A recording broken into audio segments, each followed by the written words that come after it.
क्या आपके spine surgeon ने आपको L4 L5 टी-लिफ सर्जरी एडवाइस की है? TLIF क्या होता है इस सर्जरी में? कौन है इस सर्जरी के कैंडिडेट्स? सर्जरी के बाद क्या प्रिकॉशंस होनी चाहिए, हम डिस्कस करेंगे आज इस वीडियो में। तो टी-लिफ सर्जरी में करते क्या है? टी-लिफ सर्जरी में बेसिकली हम अपने मनकों की अबनॉर्मल मूवमेंट को रोकने के लिए रिफ्यूज कर देते हैं। मतलब जैसे L4 L5 में अबनॉर्मल मूवमेंट हो रही है जिसकी वजह से कमर में दर्द आ रहा है, पैरों में दर्द आ रहा है, तो हम इस अबनॉर्मल मूवमेंट को पीछे से स्क्रूज लगा के और दोनों मनकों के बीच में केज डाल के इसको फ्यूज कर देंगे ताकि ये मूवमेंट रुक जाए और पेशेंट का पेन ठीक हो जाए। टी-लिफ सर्जरी की ज़रूरत किन लोगों को पड़ती है? वो लोग की कमर में दर्द या फिर साइटिका की दर्द काफ़ी लंबे समय से चल रही हो, काफ़ी ट्रीटमेंट ले लिया हो पर कोई भी रिलीफ नहीं हो रहा, जिनके एक्सरे या MRI में हम क्लियरली देख सकते हैं कि मनकों के बीच में अबनॉर्मल मूवमेंट है जिसकी वजह से दर्द आ रहा है।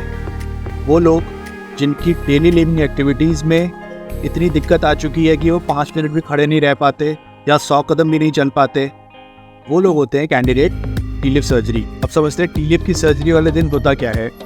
तो पेशेंट को यूजुअली हम सर्जरी के एक दिन पहले एडमिट करते हैं, का बेहोशी का वर्कअप करते हैं, क्योंकि सर्जरी को हम GA में करते हैं, मतलब कि जनरल एनेस्थीसिया पूरी बेहोशी में। उसके बाद पेशेंट को जब सर्जरी करने के लिए हम लेते हैं तो उसमें पेशेंट से पहले डिस्कशन कर चुके होते हैं कि ये सर्जरी हम ओपन करेंगे या फिर MIS तरीके से करेंगे या फिर एंडोस्कोपिक तरीके से करेंगे।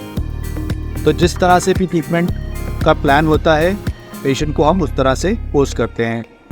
यूजुअली सर्जरी 2 से 3 घंटे की होती है डिपेंडिंग कि कितने लेवल्स फ्यूज़ करने हैं। जैसे कि मैंने बताया, इस सर्जरी में हम पीछे से पेच लगाते हैं, स्क्रूज, और रॉड से उन स्क्रूज को बांधते हैं और दोनों मनकों के बीच में केज डालते हैं। अब बात करेंगे सर्जरी के बाद के कोर्स के बाद। तो सर्जरी के अगले दिन ही हम पेशेंट्स को खड़ा करके चला देते हैं एक ब्रेस के सपोर्ट के साथ। सर्जरी के तीसरे दिन तक पेशेंट हॉस्पिटल से डिस्चार्ज हो जाते हैं। सर्जरी के 2 हफ्ते तक हम पेशेंट के टाँके निकाल देते हैं। 6 से 8 हफ्ते तक हम पेशेंट्स को एक ब्रेस के साथ प्रोटेक्शन में रखते हैं और वो अपनी इंडिपेंडेंट मूवमेंट्स कर रहे होते हैं। ग्रेजुअल फिजियोथेरेपी की मदद से 6 से 8 हफ्ते में पेशेंट्स अपनी प्री सर्जरी लेवल तक मूवमेंट करने शुरू कर देते हैं। 3 से 6 महीने तक थोड़ा रिस्ट्रिक्शन ज़रूर होता है जिसमें हम पेशेंट्स को ज़मीन पे बैठने के लिए मना करते हैं, आगे झुकने के लिए मना करते हैं या फिर कोई भारी सामान उठाने के लिए मना करते हैं।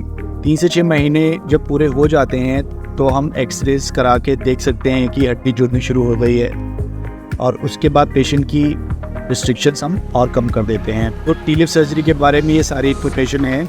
आशा करता हूँ आपको ये वीडियो पसंद आया हो। अगर आप चाहते हैं कि मैं इस तरह की वीडियोस, इन्फॉर्मेटिव वीडियोस और बनाऊँ तो ज़रूर उस वीडियो को शेयर करिएगा और कमेंट करिएगा।